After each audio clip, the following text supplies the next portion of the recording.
হে everyone, আসসালামু আলাইকুম। সবাই কেমন আছেন? আশা করি সবাই ভালো আছেন। আমি অনেক ভালো আছি। তো আরেকটা শর্ট ব্লগ নিয়ে চলে আসলাম আপনাদের মাঝে, আমাদের কেল্লা বাবার মাজার নিয়ে। তো এখানে দেখতেই পেতেছেন তিতাস নদী দেখা যাচ্ছে, রেল ব্রিজ দেখা যাচ্ছে। এখন মাগরিবের আজানের পরে এই ভিডিওটা দেখেন, আকাশটা কত সুন্দর। আর একটা নৌকা আসতেছে, সবাই ডান্স করতে করতে শরীফুদ্দিনের গানের সাথে আবার বলতেছে বন বেড়া বন বেড়া। আর এই যে দেখেন আমাদের রেল লাইনের ভিউটা, এক নজরে আমাদের মাজারটাও দেখাই দিলাম। আর ওই যে মাজারের গম্বুজটা দেখা যাচ্ছে, আর পানিগুলো কত সুন্দর লাগতেছে। সবাই ডিজে লাইট বক্স লাগায় ডান্স করতেছে, আর শরীফুদ্দিনের গানের সাথে ডান্স করতে করতে আমাদের মাজারে আসতেছে। হয়তোবা পিকনিকের জন্য আসছে অনেকে, আবার মাজার জিয়ারত করার জন্য আসছে। আর ওই যে রেল ব্রিজ থেকে অনেকে দাঁড়ায় দাঁড়ায় দেখতেছে।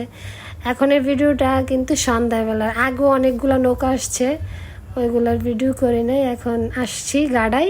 তো আমাদের বাড়ির পাশেই মাজারটা হচ্ছে, আমাদের বাড়ির পাশে একদম সাথে।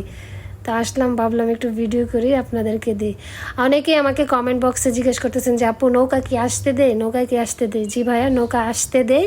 আপনারা আসতে পারবেন মাজার জিয়ারত করার জন্য। সবার দাওয়াত রইল, সবাই আসবেন, মাজার জিয়ারত করবেন। এই যে মাশাআল্লাহ আমাদের মাজারটা কত সুন্দর। সবাই ভালো থাকবেন, সুস্থ থাকবেন। আল্লাহ হাফেজ।